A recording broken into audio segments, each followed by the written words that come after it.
Gadis itu hanya memberiku waktu 5 detik untuk membuktikan kalau aku seorang pria sejati. Kalau tidak, dia akan membunuhku di tempat. Tapi aku hanya perlu satu kalimat untuk membuatnya tersipu malu. Tinju imut Sisi, tinju tak terkalahkan Sisi, penghancur langit dan bumi. Ternyata dia adalah teman masa kecilku dari panti asuhan. Dan ini adalah jurus tinju yang dia ajarkan padaku. Bagaimana? Aku hebat, kan? Beberapa hari yang lalu, aku membangkitkan bakat kontrak tingkat 6S yang terkuat dalam sejarah. Tidak hanya bisa membuat kontrak dengan makhluk apapun, aku bahkan bisa mengendalikan tubuh dan jiwa mereka sesuka hati. Kupikir aku bisa membuat kontrak dengan sekelompok gadis dan memulai perjalanan haramku. Atau membuat kontrak dengan monster buas untuk melindungiku. Tapi kemudian aku menemukan kelemahan fatal dari bakatku, yaitu, pihak lain harus sadar dan rela memakan permata kontrak. Semua orang menertawakanku dan mengatakan ini adalah kemampuan paling tidak berguna. Lagi pula, siapa yang mau menjadi budak orang lain? Saat aku mulai putus asa, teman masa kecilku, Su Jingyao, seperti biasa, memberiku semangat dan dukungan. Jangan menyerah begitu cepat, percayalah pada dirimu sendiri, dunia ini luas. Pasti ada makhluk yang bersedia kau kendalikan. Kata-katanya memberiku ide, aku segera memakan permata itu. Saat berikutnya, tubuhku memancarkan cahaya hijau. Benar saja, membuat kontrak dengan diri sendiri juga berhasil. Melihat itu, Su Jingyao langsung bertanya dengan cemas apakah aku baik-baik saja. Aku menjawab bahwa aku baik-baik saja. Dia akhirnya menghela nafas lega. Jangan lakukan itu lagi, kau membuatku takut. Lalu Su Jingyao bersiap untuk kembali ke asramanya. Karena besok pagi dia harus melapor ke tim patroli. Bergabung dengan tim patroli untuk melindungi rumah selalu menjadi mimpinya. Dan sekarang akhirnya dia memiliki kesempatan untuk mewujudkannya. Jangan terlalu sedih. Mungkin suatu hari nanti saat kau menjadi kuat, kau bisa bekerja sama dengan teman masa kecilmu yang imut ini. Meskipun aku juga ingin berjuang bersamanya. Karena kemampuanku yang tidak berguna, aku sudah ditugaskan sekolah untuk bertani. Mungkin hari ini adalah pertemuan terakhir kami. Aku sangat ingin memeluknya. Detik berikutnya, tubuhku secara otomatis maju dan memeluk Su Jingyao. Su Jingyao terkejut dengan pelukanku yang tiba-tiba. Aku juga sedikit bingung. Dengan wajah memerah, dia mendorongku menjauh, meninggalkan kata hati-hati dan berlari kembali ke asramanya. Lalu aku mulai berpikir, tadi aku secara tidak sadar memerintah diriku sendiri.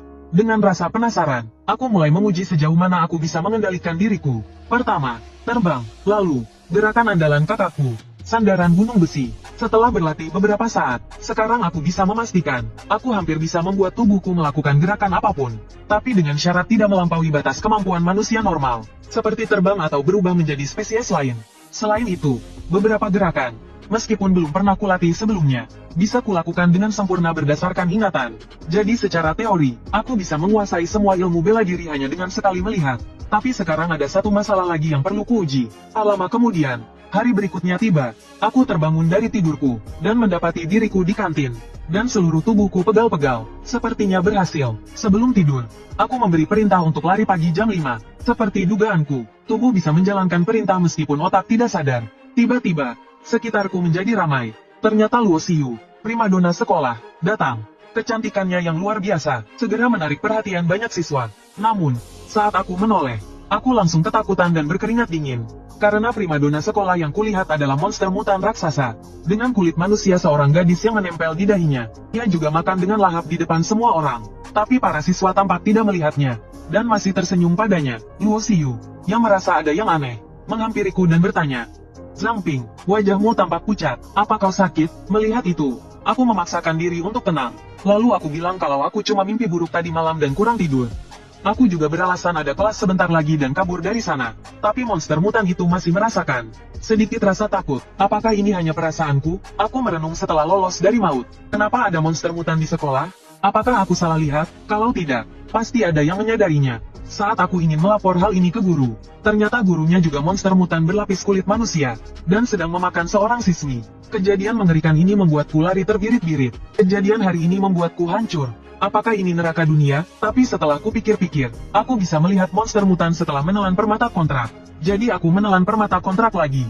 Dengan harapan semuanya kembali normal. Detik berikutnya, tubuhku kembali memancarkan cahaya hijau. Mengidentifikasi, tapi berbeda dengan sebelumnya. Genangan darah tiba-tiba muncul di depanku. Aku juga melihat tulisan mengidentifikasi. Setelah identifikasi selesai, proses seorang pria dimakan monster mutan segera terlihat, lalu menghilang. Apakah aku membangkitkan kemampuan identifikasi? Aku menatap tanganku dengan bingung. Detik berikutnya, panel atributku langsung muncul. Aku juga menemukan bahwa permata kontrak memiliki level. Saat ini aku punya 2 bakat. Kau akan setia, perintah summoner. kau akan setia. Satu adalah perintah absolut dan kepatuhan absolut. Dan yang satunya lagi adalah kemampuan identifikasi yang baru kudapatkan. Bakat ini datang secara tiba-tiba. Mungkin ada hubungannya dengan aku menelan permata lagi. Melalui kemampuan identifikasi, akhirnya aku mengerti kenapa aku bisa melihat monster mutan. Monster mutan ini bernama Tian Changhu. Bakatnya adalah mendistorsi persepsi. Jadi meskipun Tian Changhu makan orang di depan mata, di mata orang lain, mereka hanya dua siswa yang sedang mengobrol biasa. Dan aku, yang dikendalikan oleh kontraktor. Tubuh dan pikiranku tidak akan terganggu oleh dunia luar. Ilusi apapun tidak berpengaruh padaku. Tiba-tiba aku teringat kemampuan Su Jingyao yang sepertinya juga berhubungan dengan pikiran. Mungkin dia punya cara. Jadi setelah pulang sekolah, aku berencana menemuinya. Namun, yang tak kusangka, mereka ada di mana-mana di jalan. Sebenarnya ada berapa banyak dari mereka? Tak lama, aku tiba di markas patroli. Begitu masuk, resepsionis cantik itu menyambutku dengan ramah. Adik kecil, ada yang bisa dibantu? Aku sedikit terkejut. Lalu, dengan tenang aku bertanya apakah Su Jingyao ada di sana.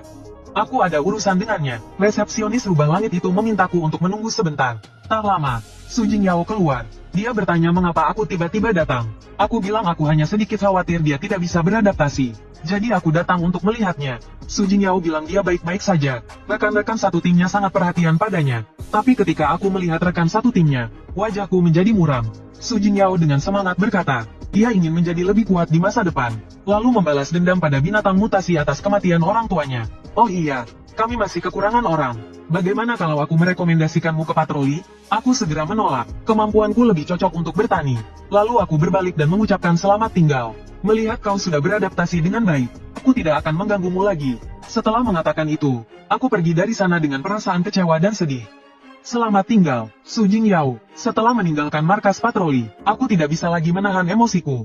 Aku mengepalkan tanganku dengan marah. Bercanda, bahkan patroli terkuat pun musnah.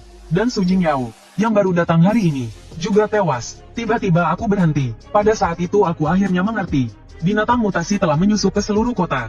Dan semua orang di kota Mingzu hanyalah ternak yang mereka pelihara. Melalui identifikasi, aku menemukan beberapa informasi.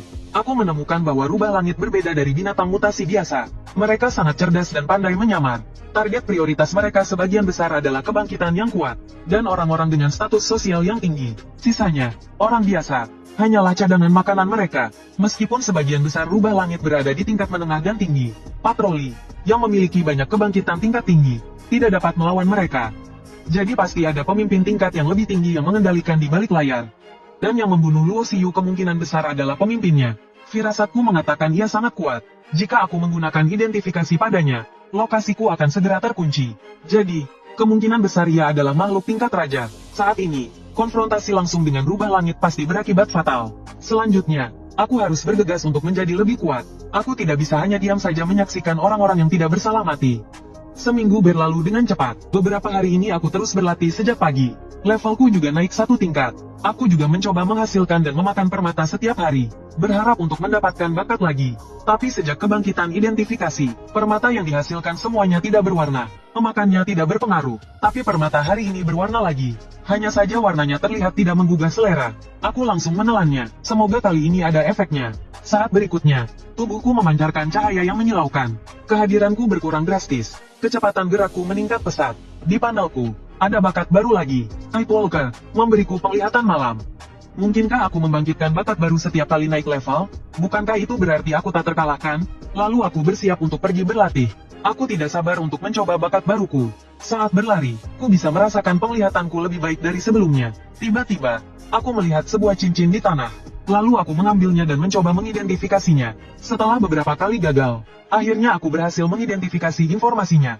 Cincin pembunuh, membuat semua makhluk hidup secara tidak sadar mengabaikan pemakainya. Kebal terhadap pengguna yang telah terbangun tingkat lanjut ke atas. Bersamaan dengan itu, kilas balik kejadian pun muncul. Tak disangka, Luo Xiyu dan rubah langit abadi muncul di sini.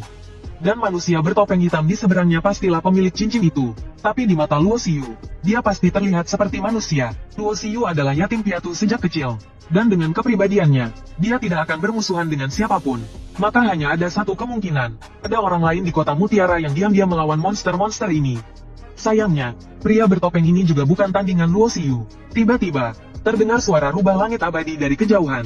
Siapa di sana? Saat rubah langit abadi tiba, auraku sudah lama menghilang, dan ia langsung menyadari bahwa cincin itu hilang. Tapi bagaimanapun ia mencoba, ia tidak bisa mendeteksi aura apapun. Yang bisa menyembunyikan diri dariku pastilah pengguna yang telah terbangun tingkat menengah ke atas.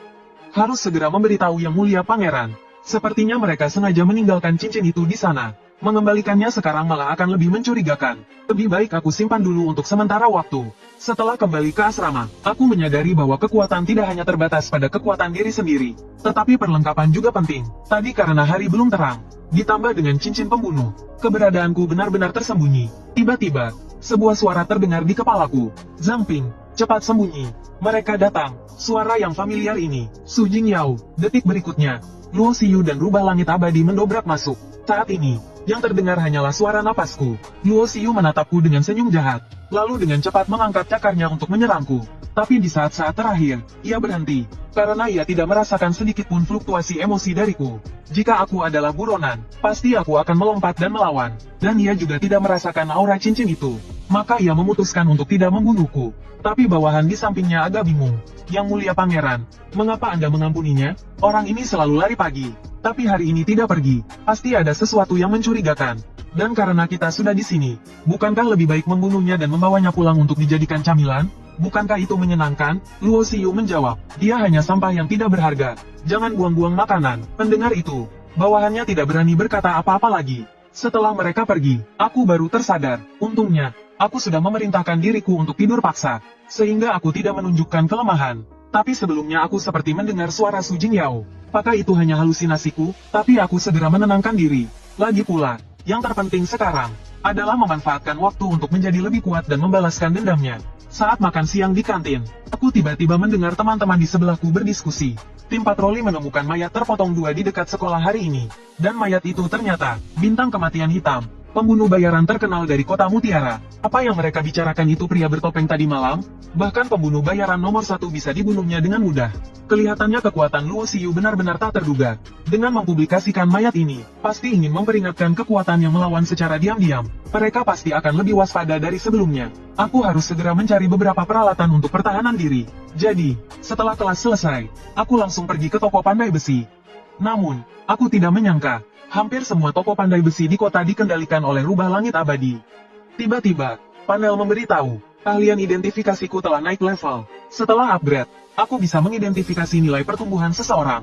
Anak muda, mau masuk dan lihat-lihat, barang-barangku sangat bagus. Mendengar itu, aku buru-buru menolak. Prioritas sekarang adalah menemukan toko yang tidak dikendalikan. Segera aku menemukan toko pandai besi lagi. Kamu tetap di sini. Segera aku menemukan toko pandai besi lagi.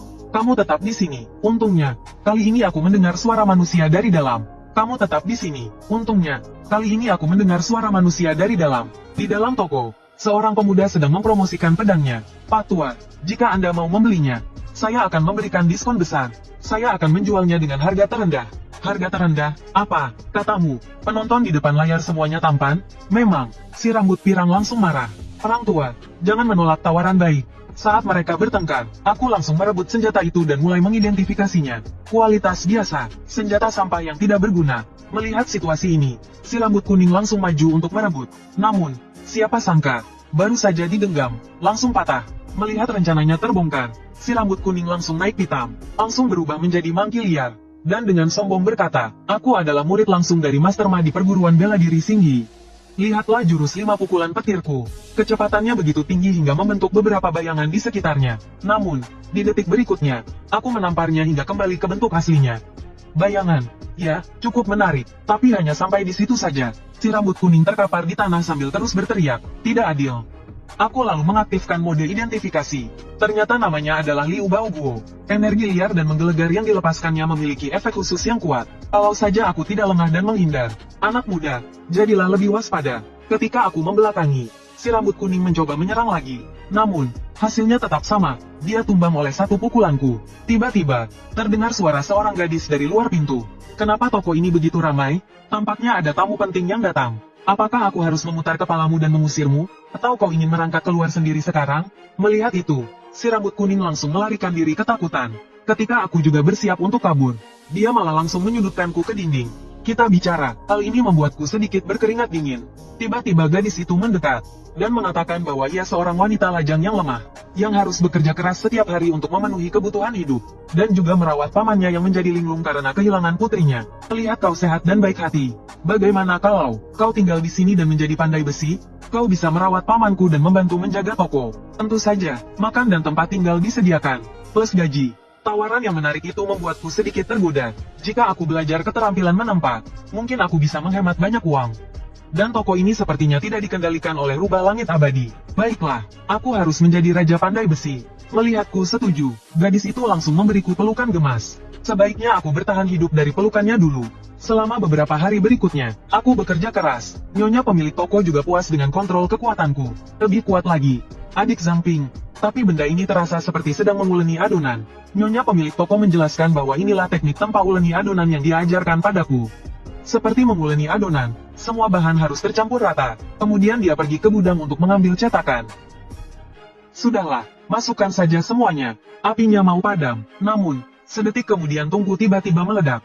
Api yang dahsyat langsung menelanku. Kegelapan yang tak berujung membuatku berpikir aku sudah mati. Tapi tiba-tiba dadaku melahap api dengan ganas. Aku hanya merasakan kekuatan api mengalir di tubuhku.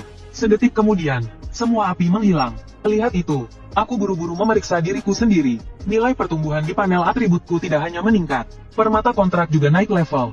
Bahkan aku mendapatkan skill baru, pemakan api. Padahal seingatku, nilai pertumbuhan orang lain terbatas. Mungkinkah hanya aku yang bisa membangkitkan banyak bakat? Tapi yang membuatku bingung adalah pemicunya. Tiba-tiba nyonya pemilik toko kembali. Melihat ruangan berantakan, ia baru ingat lupa memberitahuku untuk tidak memasukkan sisik ular cilian. Mendengar itu, aku segera meminta maaf. Tapi nyonya pemilik toko bilang, yang penting orangnya baik-baik saja. Ia lebih penasaran bagaimana aku memadamkan api dari sisik ular itu. Dan bahan-bahanku juga tercampur dengan baik. Padahal, dibutuhkan suhu yang sangat tinggi untuk mencapai hasil seperti itu. Saat nyonya pemilik toko menempa, aku juga mengetahui darinya, bahwa ada organisasi ketiga di kota Mutiara. Tapi tidak ada yang tahu apa tujuan mereka. Oh iya, adik Zhangping, kau tadi ingin membeli peralatan, kan? Kalau tidak keberatan, terimalah ini. Terbuat dari besi dingin. Pisau kecil yang indah ini dapat dengan mudah melukai monster mutasi tingkat menengah. Terbuat dari besi dingin, pisau ini pasti sangat mahal. Aku masih sedikit trauma. Terbuat dari besi dingin, pisau ini pasti sangat mahal. Nyonya pemilik toko menjawab, berdasarkan harga pasar bahannya, mungkin sekitar 100.000. Otakku langsung menciut. Berapa? Apakah aku yang bergaji 3.000 per bulan pantas menerimanya? Nyonya pemilik toko tertawa dan berkata, anggap saja ini hadiah untuk kemajuanmu. Lalu dia pergi karena ada tugas. Sebelum pergi, dia berpesan agar aku menjaga kakek, dan jangan biarkan dia membuka toko. Meskipun bengkel ini tidak ditargetkan oleh Tian Chang Fox karena tutup, keributan tadi pasti menarik perhatian mereka. Jadi aku memutuskan untuk berpatroli di sekitar saat malam tiba. Tanpa diduga, aku bertemu dengan Tian Chang Fox yang menyamar sebagai anak kecil sedang bermain ayunan. Untungnya, dia hanya level 3. Dengan perlengkapan yang kupakai, aku seharusnya bisa mengalahkannya. Jika aku menyerahkan tubuhnya ke atasan, mungkin akan menarik perhatian mereka. Tetapi tepat ketika aku bersiap untuk menyerang, detik berikutnya seluruh tubuhku tiba-tiba membeku. Jangan bergerak, kalau tidak, kau mati. Merasakan niat membunuh wanita itu, aku merasa merinding. Kekuatan wanita ini mungkin jauh di atasku. Dia dengan mudah melihat penyamaranku dengan Nightwalker dan cincin pembunuh. Kemudian wanita itu berkata, jika aku tidak ingin mati, segera pergi ke lapangan latihan panti asuhan untuk menemuinya. Lalu dia menghilang. Sepertinya dia bukan sekutu Tian Chang Fox. Kalau tidak, aku sudah mati di sini. Aku segera tiba di lapangan latihan panti asuhan. Hanya saja anehnya, nama taman ini kuberikan saat aku kecil. Bagaimana dia tahu? Tiba-tiba, seekor binatang buas mengganggu pikiranku. Aku segera mengaktifkan identifikasi. Makhluk jelek ini bernama tikus mutasi. Level 5, ekornya sangat beracun. Perbedaan level membuatku ingin segera kabur. Tapi jika aku tidak mengatasinya sekarang, anak-anak panti asuhan mungkin akan terluka saat bermain di taman besok. Jadi aku memilih untuk bertarung mati-matian. Dengan perlengkapan dari pemilik toko, seharusnya tidak masalah. Meskipun aku tidak punya pengalaman bertarung, aku bisa memerintahkan diriku untuk bertarung otomatis. Tiba-tiba, tikus mutasi itu melompat. Melihat itu, aku segera memerintahkan diriku untuk bertahan total. Tanpa diduga, pertahanannya sangat kuat. Bahkan air mata kecantikan tidak bisa menembusnya.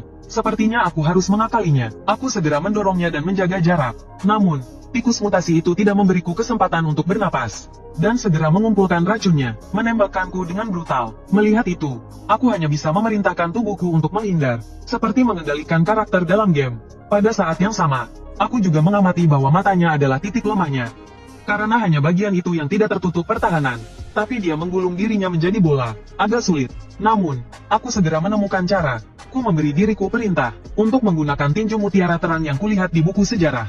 Tinju terang mengejar tikus. Jurus ini sangat kuat, dan dapat memanfaatkan keunggulan ukuran untuk menghancurkan musuh kecil. Serang duluan, dia akan segera menggulung menjadi bola, lalu bakar tikusnya. Saat dia menjerit kesakitan karena api yang nyaman, aku segera memanfaatkan kesempatan untuk menyerang titik vitalnya. Seketika, api berkobar di sekitarku. Ketika api padam, aku berhasil membunuh tikus mutasi. Level dan semua atributku meningkat. Benar saja, pertarungan nyata jauh lebih cepat daripada latihan untuk naik level. Saat aku berpikir kenapa ada tikus mutan di sini, tiba-tiba muncul genangan air di bawah kakiku, dan menarikku masuk. Air macam apa ini? Menyeramkan sekali. Ku beri kau waktu 3 menit. Suara ini, wanita yang tadi, seorang wanita berambut putih menunjukku dengan pedang es. Buktikan padaku kau manusia. Aku merasa tak berdaya. Aku memang manusia. Bagaimana membuktikannya? Masa aku harus nyanyi dan nge-rap? Atau mungkin dia sadar ada binatang mutan yang menyamar di kota, dan karena sulit membedakan, dia memintaku membuktikan diri. Lalu aku bertanya, boleh minta petunjuk? Identifikasi gagal. Wanita itu berkata dengan dingin. Kau punya waktu 1 menit lagi. Aku berusaha keras mengidentifikasi informasinya, hingga gagal 999 kali. Keahlian identifikasi dapat menentukan afiliasi target. Keahlianku naik level menjadi tingkat lanjut. Akhirnya aku berhasil mengidentifikasi informasinya. Ternyata namanya Liu Shisan. Peringkatnya mencapai level 28. Bakatnya adalah pengendalian elemen air. Dapat memanipulasi air minum biasa atau air di sekitarnya. Pantas saja cincin pembunuh dan Nightwalker tidak mempan padanya. Aku belum pernah mendengar tentang tim pembersih. Mungkinkah ini organisasi ketiga yang misterius itu? Tiba-tiba dia memperingatkanku. Hanya tersisa 5 detik. Aku panik. Benar, kau menyebut taman kecil ini sebagai tempat latihan. Berarti kau juga dari panti asuhan. Sama sepertiku, kan? Tapi aku tidak ingat ada orang bernama Liu Shisan. Pasti dia ganti nama. Aku teringat nama yang mirip. Apa kau Liu Sisi? Dia tampak terkejut mendengar nama itu. Sepertinya aku benar, tapi dia bilang itu bukan bukti aku manusia. Liu Sisi 3 tahun lebih tua dariku. Saat aku masuk Akademi Mutiara, dia sudah bergabung dengan tim investigasi. Hanya aku dan dia yang tahu, yaitu jurus tinju yang diajarkannya padaku waktu kecil. Lalu aku menyebutkan nama jurusnya satu persatu. Tinju langit runtuh bumi retak sisi tak terkalahkan. Tinju sisi terimut sedunia. Wajah Liu Shisan langsung memerah.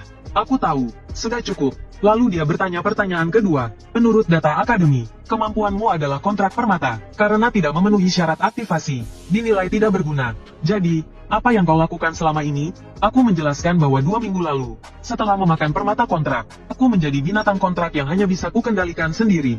Oleh karena itu, aku kebal terhadap ilusi binatang mutan manapun, dan bisa melihat penyamaran mereka. Berdasarkan penyelidikanku, saat ini ada banyak rubah langit abadi yang bersembunyi di kota. Ku curiga satu kelompok telah menyusup ke kota Mutiara.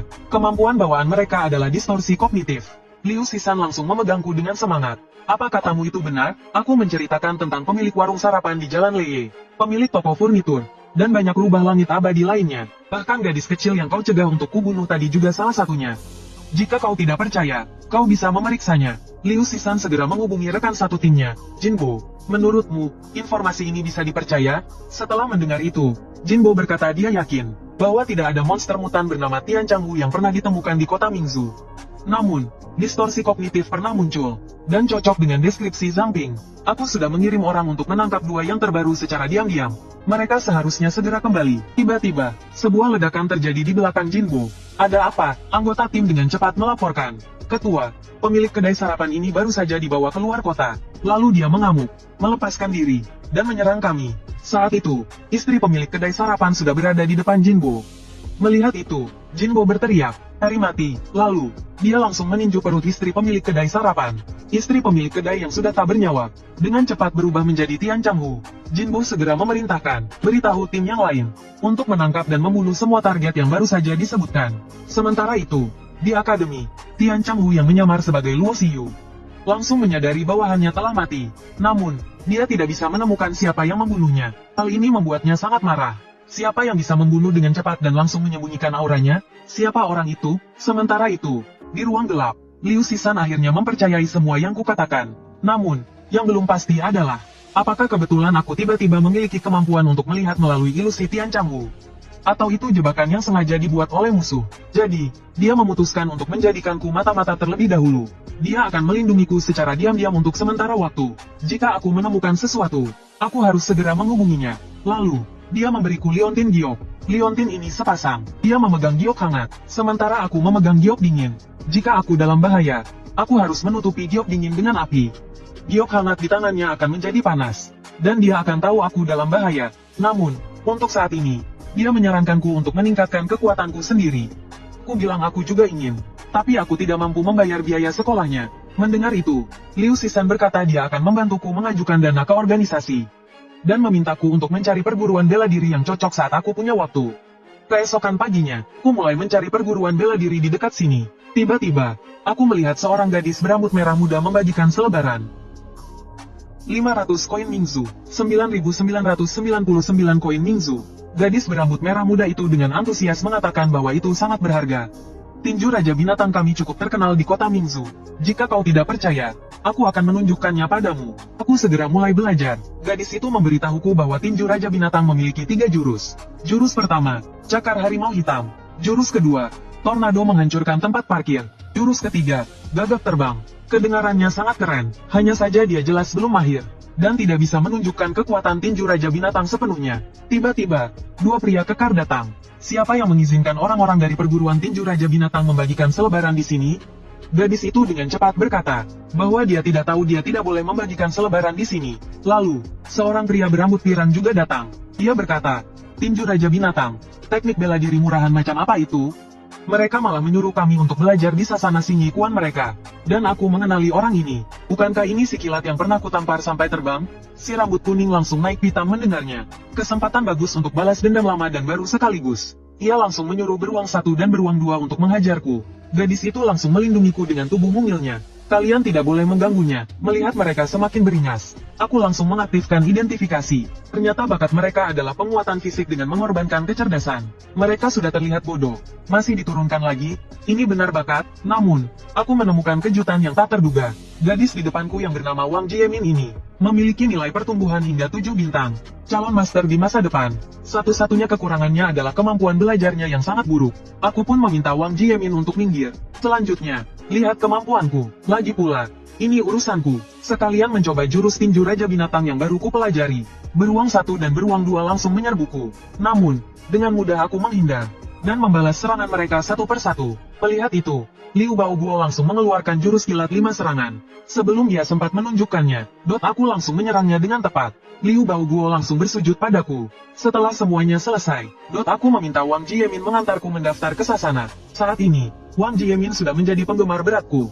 Dia tak menyangka aku bisa mempelajari tinju Raja Binatang hanya dengan melihat sekali. Ia pun bertanya apakah aku bisa mengajarinya juga. Tentu saja aku setuju. Lagi pula, dia memiliki potensi 7 bintang. Paling tidak, dia akan menjadi seorang kebangkitan tingkat tinggi di masa depan.